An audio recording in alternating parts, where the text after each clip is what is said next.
Lalu barang siapa yang di dunia ini amalannya itu seperti amalan anjing, nanti dia punya muka seperti muka anjing. Apa amalan anjing? Pertama, anjing itu kalau disuruh jaga rumah, dia tidak bisa membedakan mana maling, mana tamu.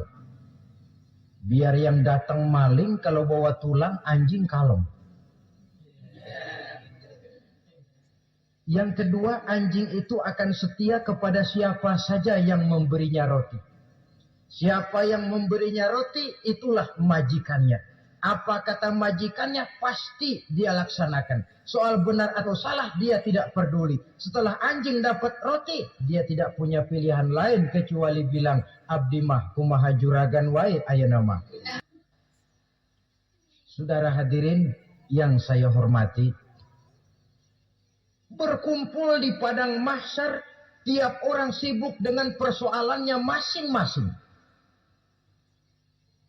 Matahari waktu itu didekatkan oleh Allah. Panas luar biasa. Ada yang saking panasnya itu mencucurkan peluh keringat sampai sebatas mata kakinya. Ada yang keringatnya sampai sedengkulnya. Ada yang keringatnya sampai sepusatnya. Ada yang keringatnya mengalir sampai sebahunya. Ada yang kelelap oleh keringatnya sendiri. Sementara orang di sampingnya enggak apa-apa. Bergantung lagi amalan dia waktu di dunia ini. Saudara, sebagian orang dalam kepanikan padang mahsyar berombong-rombong datang mereka menghadap Nabi Adam. Ya Adam, anta abal bashar. Hai Adam, Tuhan adalah bapak moyang manusia. Kami sebentar lagi akan disidang, dimintakan pertanggungan jawab. Tolonglah kami, hai Adam.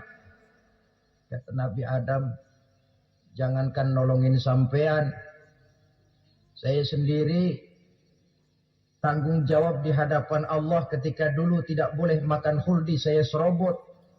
Sudahlah, urus diri masing-masing saja, nafsi.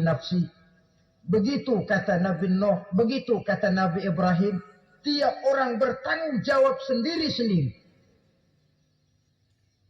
Nikmatnya menjadi umat Nabi besar Muhammad sallallahu alaihi wasallam.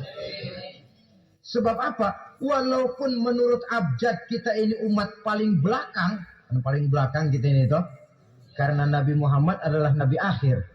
Tapi akan dihisap lebih dulu, lewat di atas sirat lebih dulu, masuk surga lebih dahulu ketimbang umat-umat belakangan. Tanyakan itu kepada malaikat Jibril. Malaikat Jibril berkata, Muhammad jangan khawatir, Allah sudah berjanji, inni haramtul jannata ala sairil anbiya hatta tadkhulaha anta wa haramtuha ala sairil umami hatta tadkhulaha ummatuka. Surga aku haramkan buat seluruh nabi kecuali kalau engkau Muhammad sudah masuk ke dalamnya. Logikanya, walaupun menurut abjad kita umat paling belakang, bakal dihisab paling dulu, lewat di atas sirat paling dulu, masuk surga paling dulu, kalau mampir ke neraka juga paling ya resiko. Saudara hadirin yang saya hormati, setelah masa kebangkitan itu jangan dikira begitu bangkit langsung diperiksa. Masih menunggu menanti ribuan tahun. Perhitungan padang mahsyar. Untuk sampai kepada proses yang disebut yaumul hisab. Hari perhitungan. Seorang demi seorang bakal dipanggil. Bayangkan saja. Kita se-RT saja di absen. Kadang-kadang perlu waktu lama. Ini manusia sejak zaman Nabi Adam sampai datang hari kiamat. Satu demi satu disidang di hadapan Qadhi Rabbul Jalil. Seluruh status sosial selesai. Dipanggillah kita seorang demi seorang menghadap Qadhi Rabbul Jalil. Bagaimana proses penghisaban itu? Pertama proses tanya jawab. Di antaranya ada hadis menyatakan lan tazula qadama 'abdin yaumal qiyamah hatta yus'ala an arba'i khisalin. Besok di hari kiamat tidak akan bergeser telapak kaki seorang hamba sampai dia ditanya lebih dulu tentang 4 persoalan. Tentang ilmunya, tentang umurnya, di mana umur itu dihabiskan, tentang masa mudanya, kemana masa muda itu dipakai, tentang hartanya, dari mana harta itu didapat dan kemana harta itu dibelanjakan. Ini termasuk proses tanya jawab. Jadi kalau istilah pengadilan dunia, nama Fulan bin Fulan. Kamu waktu di dunia diberikan umur panjang untuk apa? Pernah mengalami masa muda, kemana kau habiskan masa remajamu? Kau diamanahkan ilmu, dengan apa ilmumu kau amalkan? Kau diberikan harta, dari mana harta kau dapat, kemana kau belanjakan? Tak seorang pun yang bisa mungkir. Sebab apa? Dikala itu yang menjadi saksi bukan orang. Yang menjadi saksi adalah seluruh anggota badan kita. Tangan bicara, kaki jadi saksi terhadap seluruh amalan yang pernah kita kerjakan pada saat kehidupan di alam dunia ini. Proses tanya jawab. Lalu diperlihatkan buku catatan kita waktu hidup di dunia ini. Jangan lupa Allah itu menyiapkan 2 superkomputer kepada kita, sebelah ditempelin sebelah kanan, yang sebelah tempelin di sebelah kiri.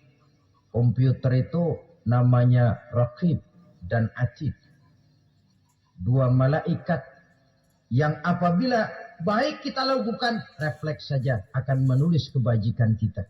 Jahat kita kerjakan akan tertulis. Catatan itu nanti diperlihatkan kepada kita. Waduh, alangkah malunya pada saat diperlihatkan catatan kita, buku rapot kita merah melulu. Rengsek lo. Buku merah melulu begini bagaimana waktu hidup di dunia? Tidak cukup diperlihatkan buku catatan kehidupan, rekaman kehidupan.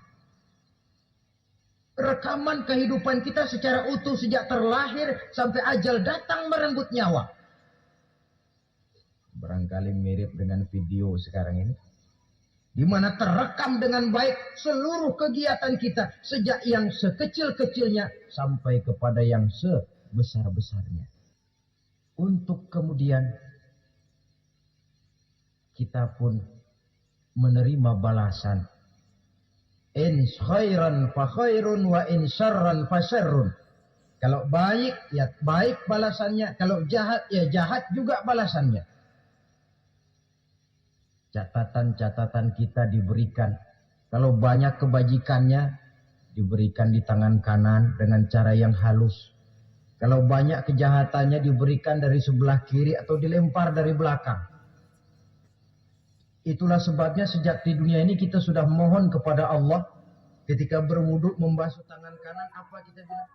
Allahumma a'tini kitabi biyamini wa hasibni hisaban yasira. Ya Allah, berikan saya kitab di tangan kanan, dan kalau saya memang perlu dihisap, hisaplah saya yang seringan-ringannya. Tangan kiri berlindung kita kepada Allah. Jangan sampai diberikan kitab di tangan kiri atau dari arah sebelah belakang. Wa'udzubika an tu'tiya kitabi bishimali au min warai zuhri. Dari arah sebelah belakang. Na'udzubillah min dzalik. Lewat mizan, timbangan, maka yang sudah selesai dihisab itu bergeraklah menuju sirat, jembatan yang terbentang menuju surga melalui neraka. Saudara-saudara, panjangnya perjalanan sirat itu memakan waktu ratusan tahun. Tetapi orang yang lewat di atas sirat pun macam-macam bergantung amalannya ketika di dunia ini. Ada yang lewat di atas sirat itu kal barqil khatib, seperti kilat yang menyambar, lek sudah sampai dia di surga. Cepat bukan main. Ada yang lewat di atas sirat itu seperti orang lari-lari. Ada yang lewat di atas sirat itu seperti orang jalan biasa. Ada yang sambil merangkak. Ada yang sambil ngesor. Ada yang sambil gelayutan. Ada yang selamat sampai ke ujung ke surga. Ada yang tergelincir jatuh masuk ke dalam neraka. Bergantung amalannya dalam kehidupan di dunia sekarang ini. Saudara-saudara kaum muslimin yang saya hormati. Dengan demikian, mereka yang selamat melalui sirat sampai ke terminal akhir surga. Mereka yang ketika dihisab ternyata banyak kejahatannya daripada kebaikannya. Mereka singgah di dalam neraka. Nah, adapun orang-orang yang beriman, menurut ayat Quran dan hadis Nabi, itu nanti ada bermacam-macam. Ada orang beriman itu yang dimasukkan surga. Ada orang beriman itu yang dimasukkan ke dalam surga.